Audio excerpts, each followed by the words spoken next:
Innal hamdalillah nahmaduhu wa nasta'inuhu wa nastaghfiruh wa na'udzu billahi min sururi anfusina wa min sayyiati a'malina may yahdihillahu fala mudhillalah wa may yudlilhu fala hadiyalah.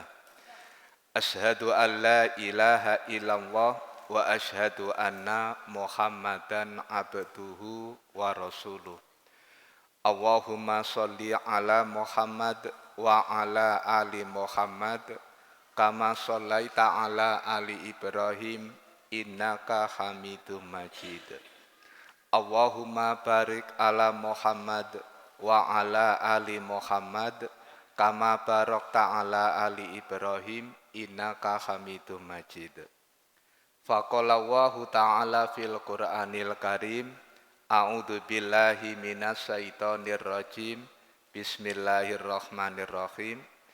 Ya ayyuhalladzina amanu taqullaha haqqa tuqatih wa la tamutunna illa wa antum muslimun. Shadaqallahul adzim. Amma ba'du. Bapak Ibu jamaah pengaosan ingkang kula hormati, kita akan melanjutkan kembali kajian kitab hadis, kitab Sahih Bukhari, masih pada Kitabul Haji, kitab yang menjelaskan tentang tata cara melaksanakan ibadah haji. Sing Senin kala wingi ngapunten karena ada enten acara lintu sehingga akhirnya libur nggih sing Senin kemarin. Samangken kita lanjutkan kelanjutan dari pembahasan tentang kitab haji, kitab yang menjelaskan urusan ibadah haji. Samangken tutuk ngene babu tahmidi wa tasbihi wa takbiri qoblal ihlali indar rukubi ala dabati. Nggih niku ya. Babu tahmidi, bab membaca kalimat tahmid. Kalimat tahmid itu berbunyi alhamdulillah nggih. Bisa sampai seperti itu atau lengkap monggo alhamdulillahirabbil alamin. Secara umum yang biasanya dipakai ketika membaca kalimat tahmid, maka alhamdulillah itu saja sudah boleh. Kemudian yang kedua wa tasbihi, dan membaca kalimat tasbih.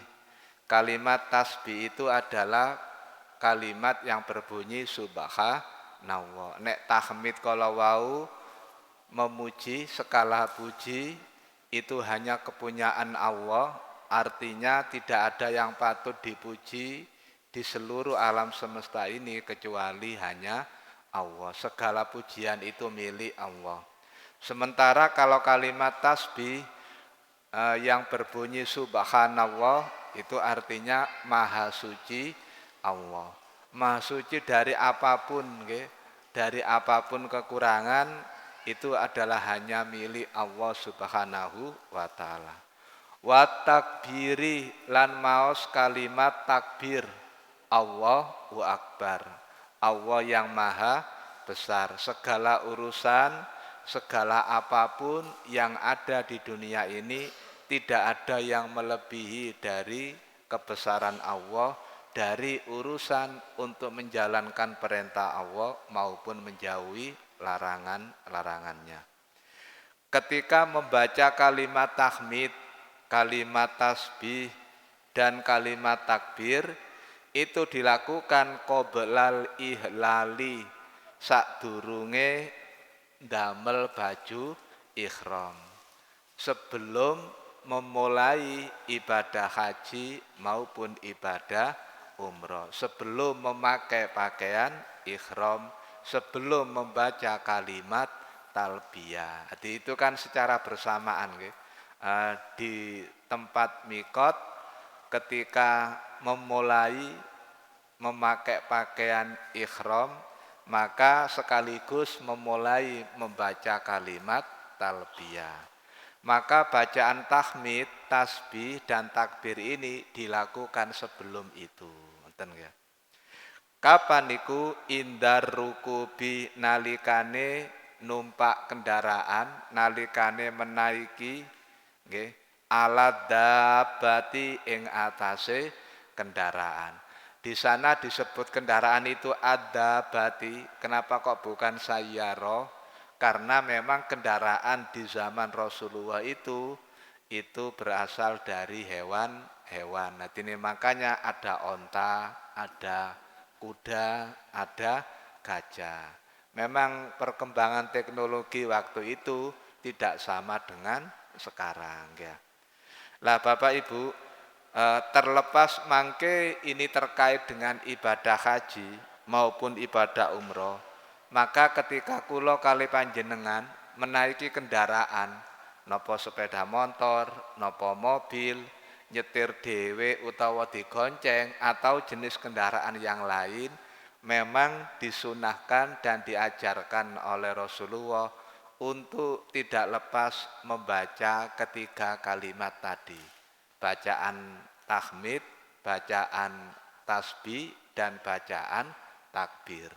Di samping juga ada tuntunan yang diberikan Rasulullah, ada di dalam hadis-hadis yang sahih tentang doa yang kita baca ketika kita menaiki kendaraan. Terus di samping membaca doa naik kendaraan, maka kalimat-kalimat ini harus dibaca selama kita menaiki kendaraan.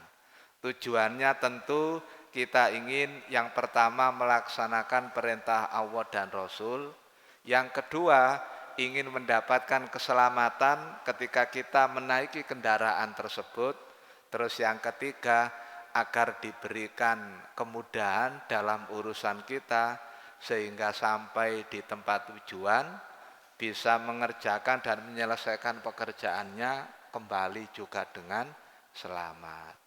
Niki kan jarang biasa ya Bapak Ibu.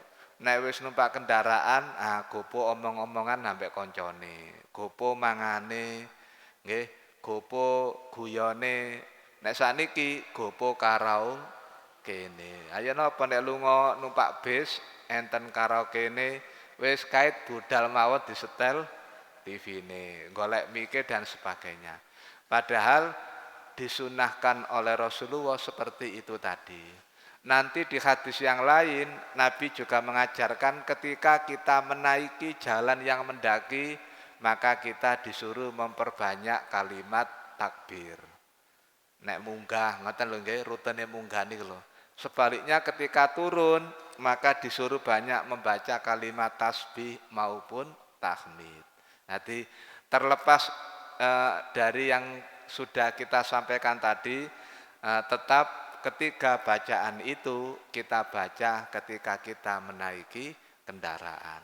Berapa kali tidak ditentukan, berarti boleh 1 kali, boleh 2 kali, boleh lebih dari itu, tidak terbatas jumlahnya. Yang jelas itu kita baca ketika menaiki kendaraan. Kita ke dalam hadisnya. Haddatsana Musa ibnu Ismail, haddatsana Uhaibun, haddatsana Ayyubu an Abi Kilabah an Anas radhiyallahu an. Dari sahabat Anas radhiya mugi-mugi ngridani sapa Allahu Gusti Allah anhu saking Anas. Walaupun tidak disebut nama secara lengkap, ketika dipakai oleh ulama ahli hadis disebut perawi Anas, maka yang dimaksud adalah Anas bin Malik.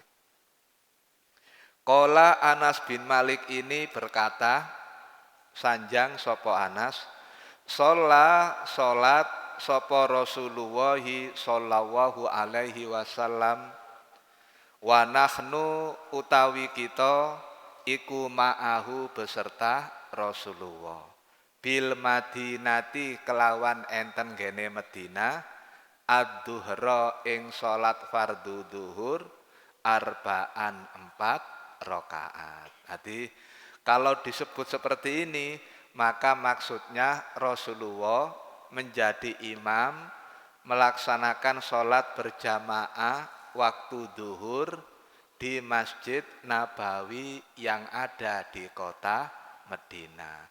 Karena tidak mungkin Rasulullah melakukan sholat fardu terus dikerjakan di rumah dalam kondisi sehat berjamaah dengan sahabat-sahabatnya. Berarti ini tentu dikerjakan Rasulullah di dalam Masjid Nabawi. Sholat duhur tadi dikerjakan secara sempurna, arba'an 4 rakaat. Kita lanjutkan. Wal asro, sementara Rasulullah melaksanakan ibadah sholat fardu asar bidil hulaifa, kelawan enten gene dil hulaifa. Ketika Rasulullah sampai mantun sholat duhur, berangkat menuju ke Dil Hulaifa, Masjid Dil Hulaifa atau Masjid Bir Ali, nek samangken. Maka di sana Nabi melaksanakan sholat asar, karena waktu sholat asar sudah tiba.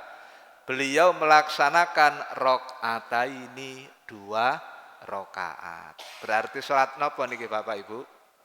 Qashar. Jadi Rasulullah melaksanakan sholat asar secara berjamaah di Masjid Dil Hulaifa 2 rakaat, bukan 4 rakaat. Tadi nek menawi panjenengan kepingin semerap pinten jarake Masjid Nabawi sampai dengan Masjid Dil Hulaifa atau Masjid Bir Ali, maka bisa jenengan tinggal teng Google nggih, kurang lebih 11 kilometer. Jadi Nabi bepergian dengan jarak 11 kilometer menaiki kendaraan pada zamannya. Ketika itu Rasulullah menaiki onta. Maka ketika waktu sholat sudah tiba di Masjid Dil Hulaifa, beliau melaksanakan sholat fardu dengan cara dikosor dan berjamaah. Tadi sholat kali rakaat. Terus Bapak Ibu, kinten-kinten sebelum kita melanjutkan, batasannya atau jaraknya sampai berapa kita diperbolehkan untuk melaksanakan sholat fardu dengan cara dikosor atau diringkas ketika kita keluar dari tempat tinggal kita, dari wilayah kita. Maka nanti di dalam hadis disebutkan ada yang dari Sunan Ibnu Majah, derajat hadisnya juga sahih. Di sana Nabi menyebutkan kana Nabiyyu sallallahu alaihi wasallam idza kharaja mim baitihi salasa amyalin au salasa farsakhin yaksuru minas shalah. Nabi ketika keluar dari tempat tinggalnya kemudian menempuh jarak 3 mil, salasan itu kan 3, atau salah farsakh atau 3 farsakh, maka beliau melakukan sholat fardu dengan cara dikosor. Saniki 1 mil niku nek kita konversi tenggene mriki, satuan mriki kilometer berapa kari ngoten mawon. Panjenengan saged mirsani 1 mil itu kurang lebih 1,6 kilometer. Sak kilo punjul 600 meter. Nek menawi dipingaken 3 kurang lebih 4 kilo punjul 800 meter. Nek digenapaken 5 kilo. Artinya berdasarkan hadis itu Nabi ketika bepergian keluar, kalau sudah menempuh jarak 5 kilo atau 3 mil, terus waktu sholat fardu tiba, maka beliau mengerjakan dengan cara dikosor. Duhur menjadi 2, asar menjadi 2, isya menjadi 2, maghrib tetap 3, subuh tetap 3. Jadi kok 3 kalih ya. Subuhne kalih. Dados Bapak Ibu, ketika itu Rasulullah melakukan sholat qashar. Lah, di hadis yang lain juga disebutkan ketika itu turun di surat An-Nisa nggih. Insyaallah ayat niku wa idza darabtum fil ardi falaisa alaikum junahun anta kasuru minas shalah. Ayat pinten niku? Saged panjenengan padosi. Oh, sampean mboten betul Al-Qur'an ya. Sampean padosi mangke. Ketika ayat itu turun yang artinya jika kalian bepergian di muka bumi, dorobetum itu bermakna safartum, maka tidak berdosa boleh bagi kalian untuk mengqashar sholat kalau pada ayat itu kalian khawatir akan mendapatkan gangguan dari orang-orang kafir. Ketika itu Bapak Ibu, sahabat Umar pernah ditanya oleh sahabatnya yang lain. Umar, kula niki tanglet. Ayat niki turun berkenaan dengan sholat qashar. Dan sholat qashar itu boleh dilakukan ketika kita bepergian yang pertama. Yang kedua ketika ada ancaman dari musuh, dari orang yang tidak senang kepada diri kita. Maka di sanalah kita boleh sholat qashar. Sementara sekarang kita sudah di kondisi yang aman, tidak mendapatkan gangguan dari orang-orang kafir. Apakah sholat qashar itu tetap dilakukan ketika kita bepergian? Maka Umar menjawab, apa yang kamu tanyakan pernah aku tanyakan kepada Rasulullah. Dan aku juga heran, makanya aku bertanya kepada Rasulullah. Ketika itu Nabi menjawab, sodakotun. Sholat qashar itu sodakotun tasoddaqallahu biha. Faqbalu atau fa'aqbalu sodakotahu. Sholat qashar itu adalah sodakoh yang diberikan oleh Allah Subhanahu wa ta'ala kepada hambanya. Maka terimalah sodakoh niku. Dalam bahasa yang lain ada istilah rukhsah, keringanan yang diberikan oleh Allah kepada hambanya ketika melakukan perjalanan boleh mengqashar ibadah sholat fardunya. Niki mengqashar tok nggih, adi mboten kula gembulaken kali jamaah tasian. Sementara nanti di hadis yang lain di dalam kitab Sahih Bukhari niki juga ada dan sudah pernah kita kaji di bab sholat sunnah di dalam perjalanan. Nabi di sana mengatakan dari sahabat, ada yang dari Abdullah ibnu Umar, ada yang dari Anas bin Malik. Nabi pernah berdiam, pergi nggih kota Madinah, akhirnya sampai di kota Mekah dan tinggal di Mina kurang lebih selama tis'ata asyara, 19 hari. Selama 19 hari itu Nabi mengqashar ibadah sholatnya. Jadi sing kencenge asar, duhur, kali isya beliau melakukan dengan cara diqashar. Setelah itu para sahabat kemudian meniru dan mengamalkan apa yang dilakukan oleh Rasulullah. Jika lebih dari itu baru beliau menyempurnakan ibadah sholat yang awalnya tadi diqashar. Tadi nek misalnya pun nyandak 20 dina dan seterusnya, baru Nabi mengerjakan dengan sempurna. Artinya umpami kula kalih jenengan niki pun nate kita sampaikan kesah nginep enten ngene tempat tujuan. Di tempat tujuan itu kita boleh melakukan sholat fardu duhur, asar, kemudian isya dengan cara diqashar yaitu 2 rakaat. Tadi mboten usah merasa ibu, waduh kok gak enak sawangane wong antase ana kene misalnya. Kecuali nek kita melakukan dengan berjamaah di dalam masjid dan kita sebagai makmum. Jadi boleh kita mengikuti berapapun rakaat yang dikerjakan oleh imam. Tapi kalau kita bersama dengan rombongan kita sendiri, maka tentu lebih baik kita lakukan dengan cara di kosor. Nggih. Jadi kosor saja dilakukan pada waktunya. Dene mangke nek digabung kali jamak, nggih monggo kantun dideleh teng pundi. Kemudian kalau kemarin sudah kita sampaikan, jamak niku namung enten kali modele, mboten enten lintu. Model yang pertama dohur kali asar, maksudnya maceme nggih. Yang kedua isya napa magrib kali isya.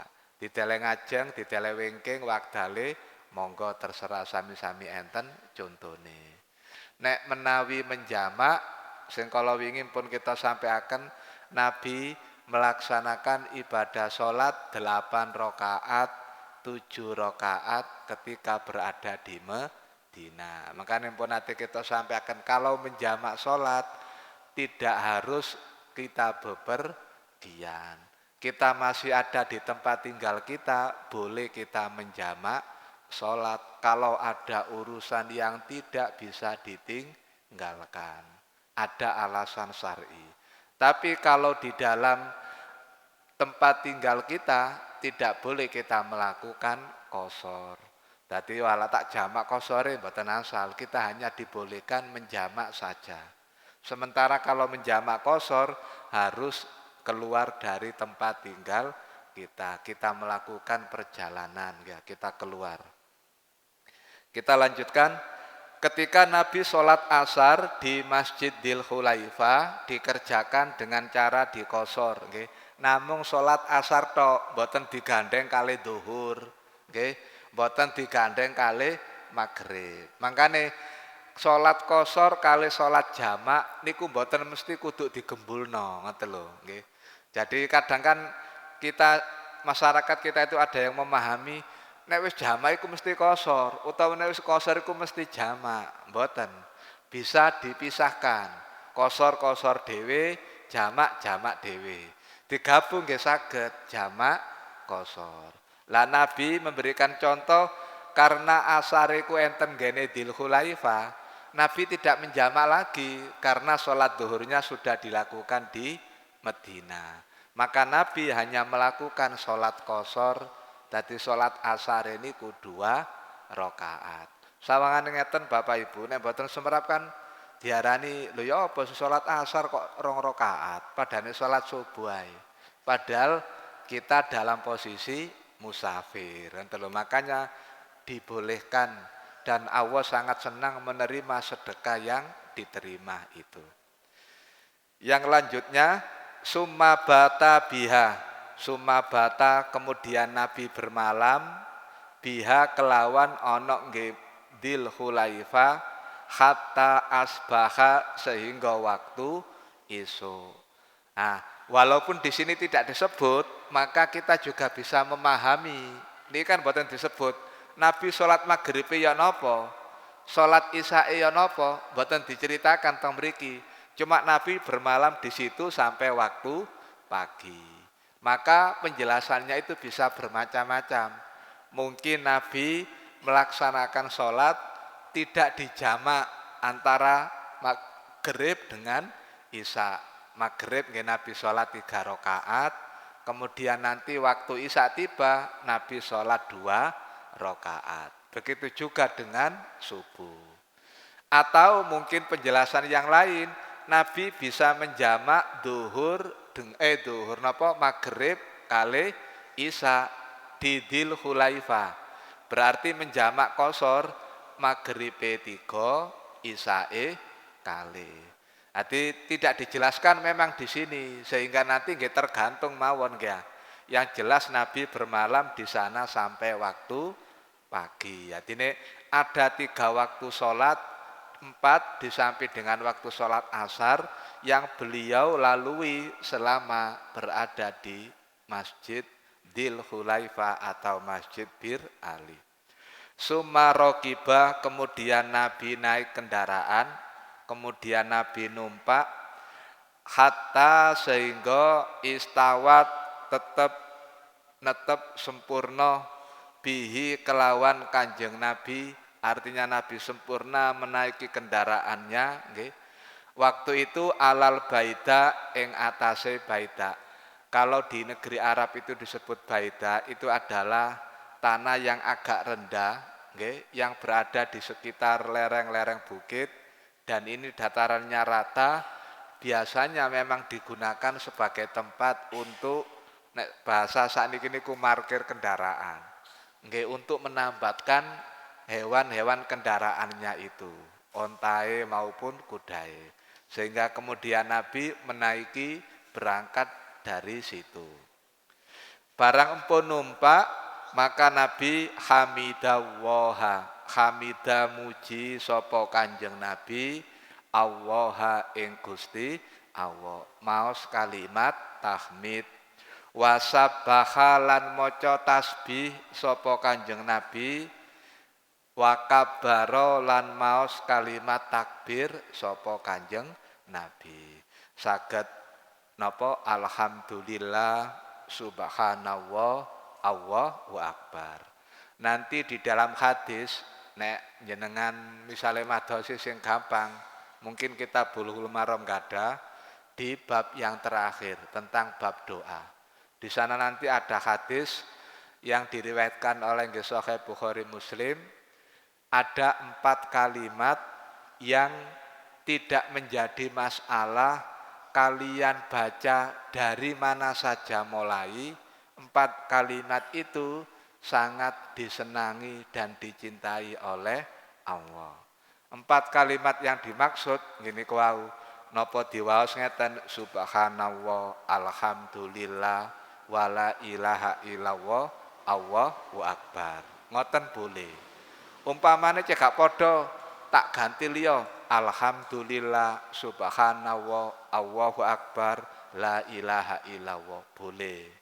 Atau Allahu akbar, la ilaha illallah, alhamdulillah, subhanallah, boleh. Utawa maneh la ilaha illallah, subhanallah, Allahu akbar, subhanallah. Lho ya apa kok diwalak-walik? Boleh, karena memang hadisnya seperti itu. Cuma kula kali sampean mawon nek misale diwalak-walik ngono bingung, gak biasa ngono lho maksude. Karena kulinane wis dimulai subhanallah, kulinane unine hadis wau ngoten. Padahal di hadisnya sendiri disebut tidak menjadi masalah dimulai dari kalimat mana kalian mengucapkan. Yang penting 4 kalimat.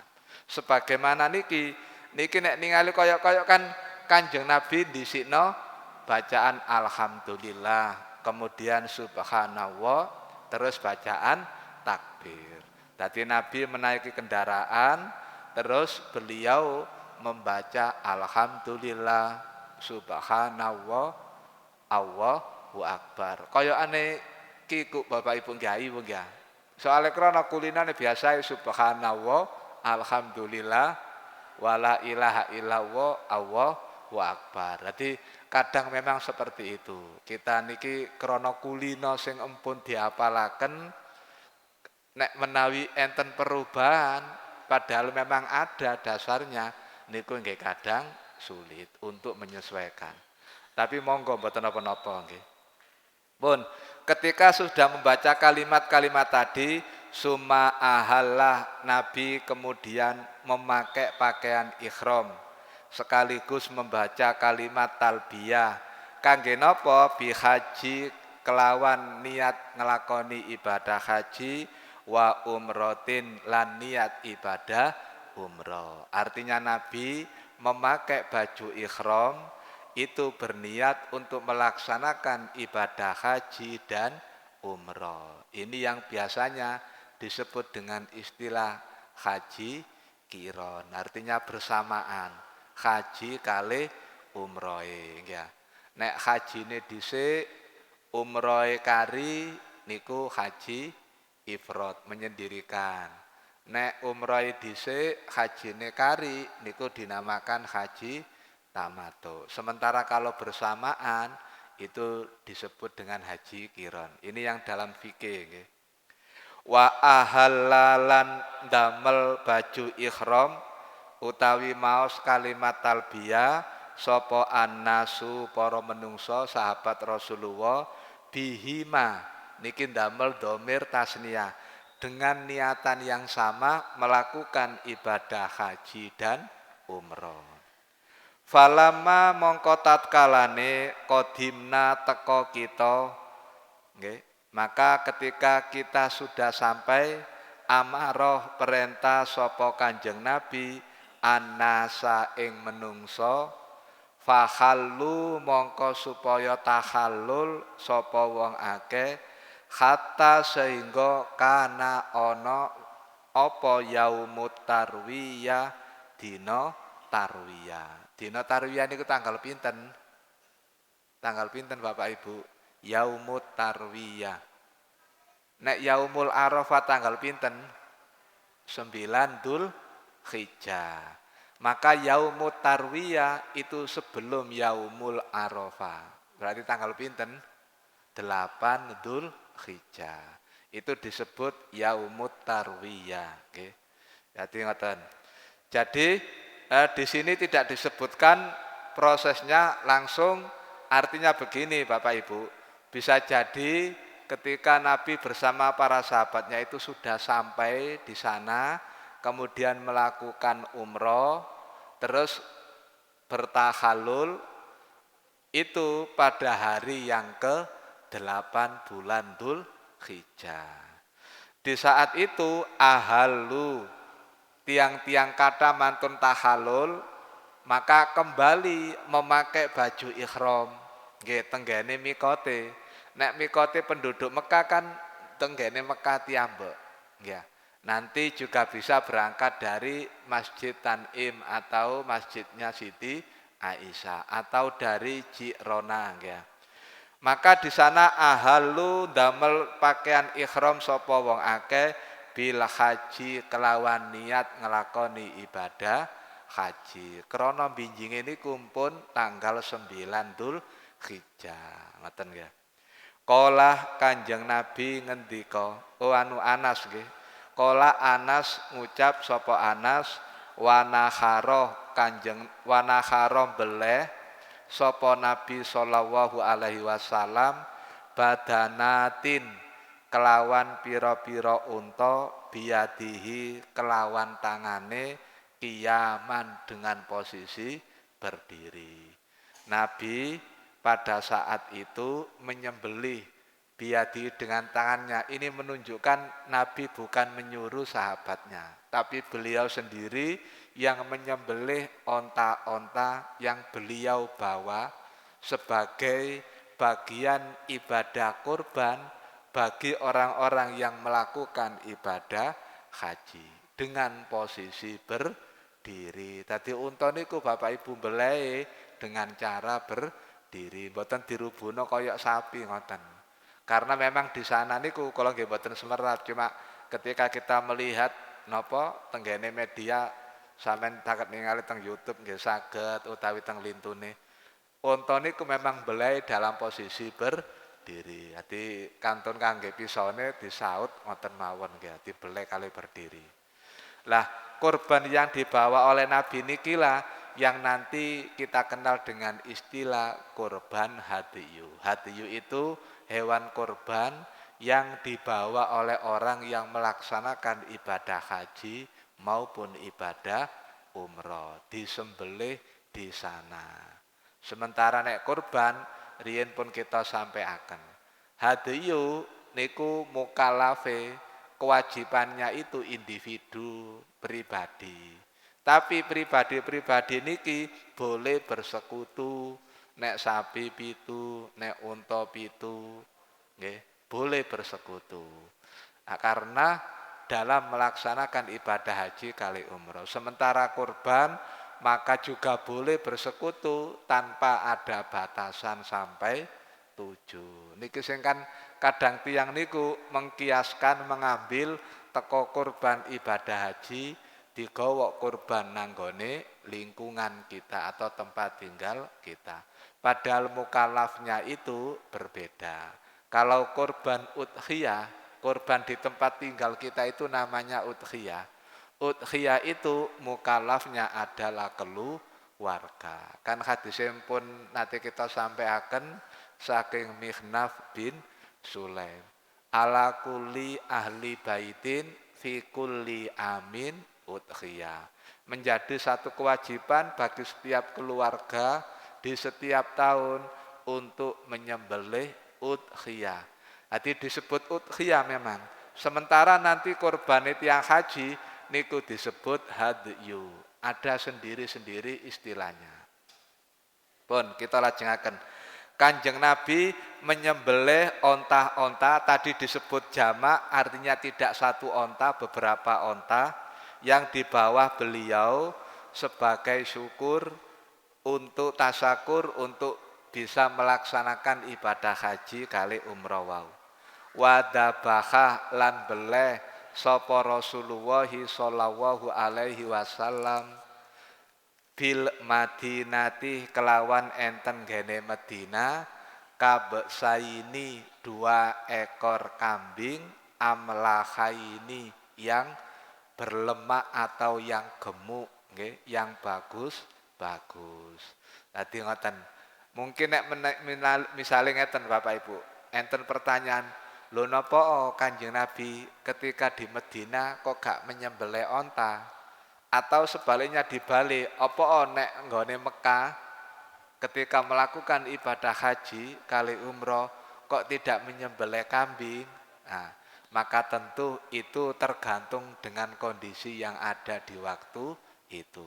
Bisa jadi memang hewan yang dijumpai oleh Rasulullah ketika itu yang bisa digunakan baik sebagai udhiyah maupun sebagai hadiyu adanya memang seperti itu. Ketepaan nggih onoke wedhus, onoke unta nggih unta. Jadi Nabi biasanya memilih mana yang paling mudah yang bisa didapat untuk melakukan ibadah kurban, baik ketika kurban waktu melaksanakan ibadah haji maupun ketika kurban di waktu tidak melaksanakan ibadah haji, baik hadiyu maupun udhiyah.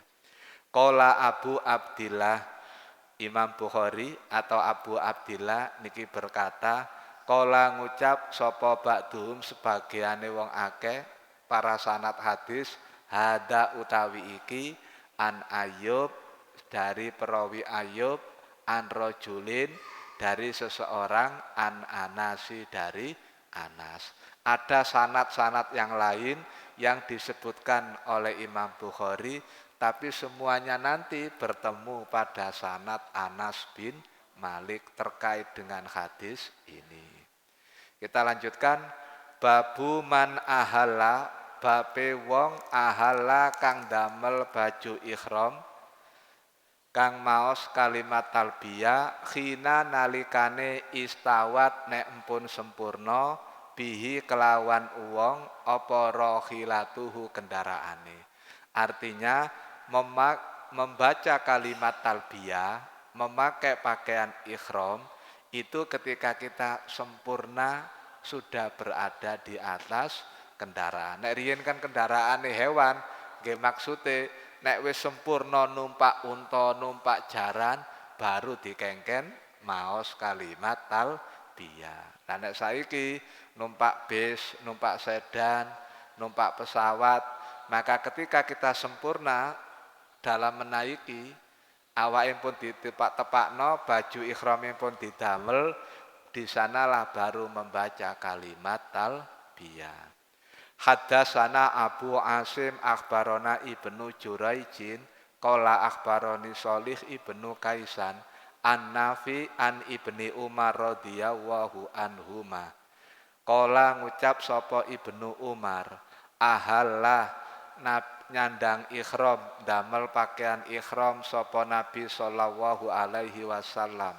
Khina nalikane istawat sempurna tetep bihi kelawan Kanjeng Nabi apa rohilatuhu kendaraane Kanjeng Nabi, kewan tumpakane Kanjeng Nabi, qaimatan khali dalam keadaan berdiri. Maksudnya ngeten Bapak Ibu, nek onta sing dinaiki Kanjeng Nabi nek badhe minggan kan onta niku ndemek riyen nggih. Mboten mungkin jaman riyen niku ana kursine, ana andange kajenge numpak unta niku wong ontae niku dhukur. Dadi ketika mau dinaiki onta ini ku turun dulu. Nggih, demek baru nek pun Kanjeng Nabi naik, ontanya ini kembali berdiri.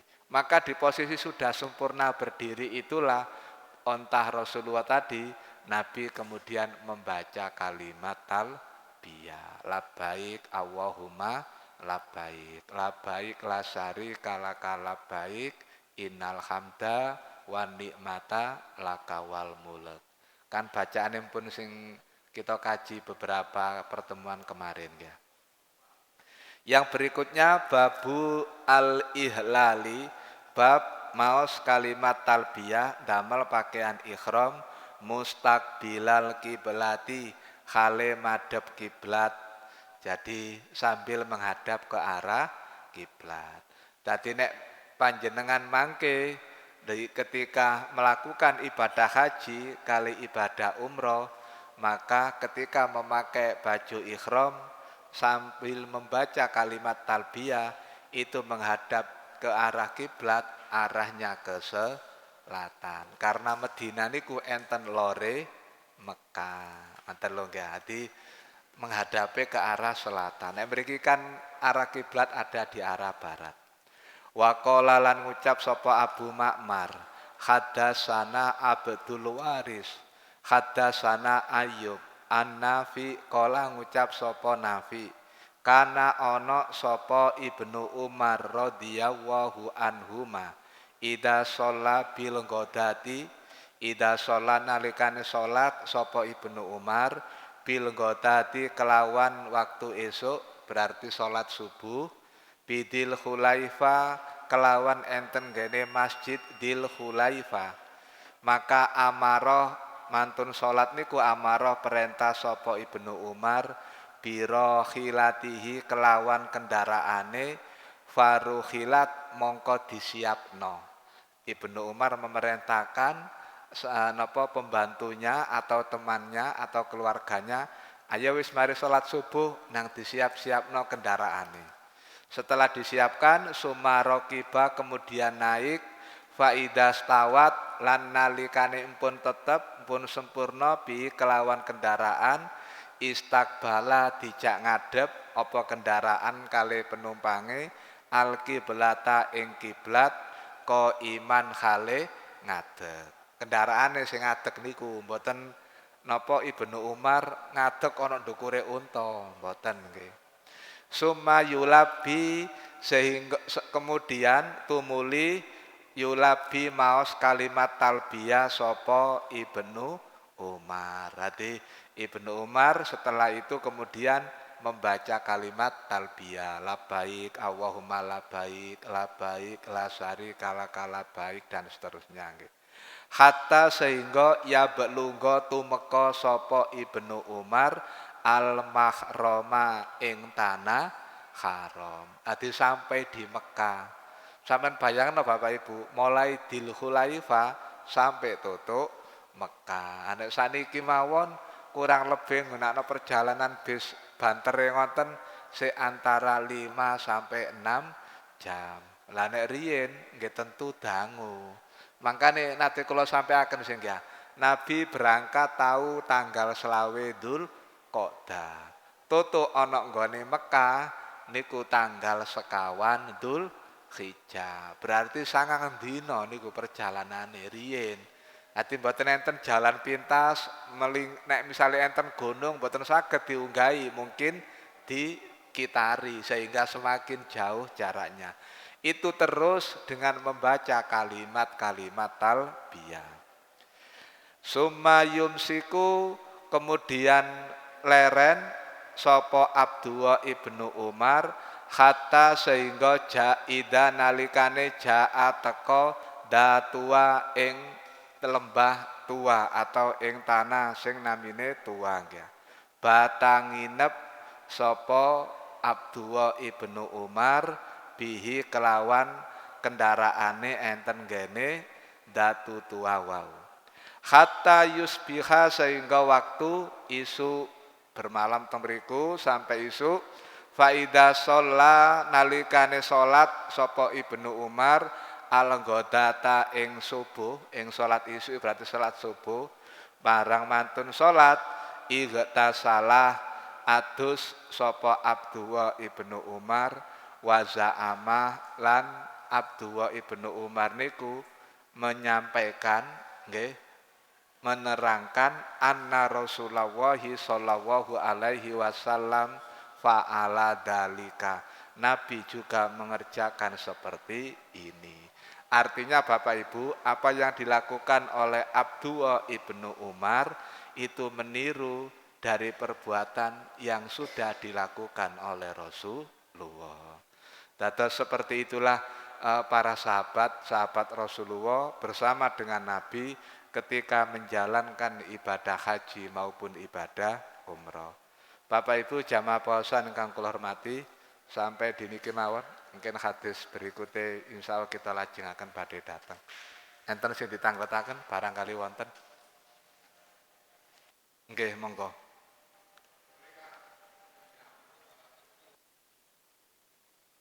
Menjam. Nggih.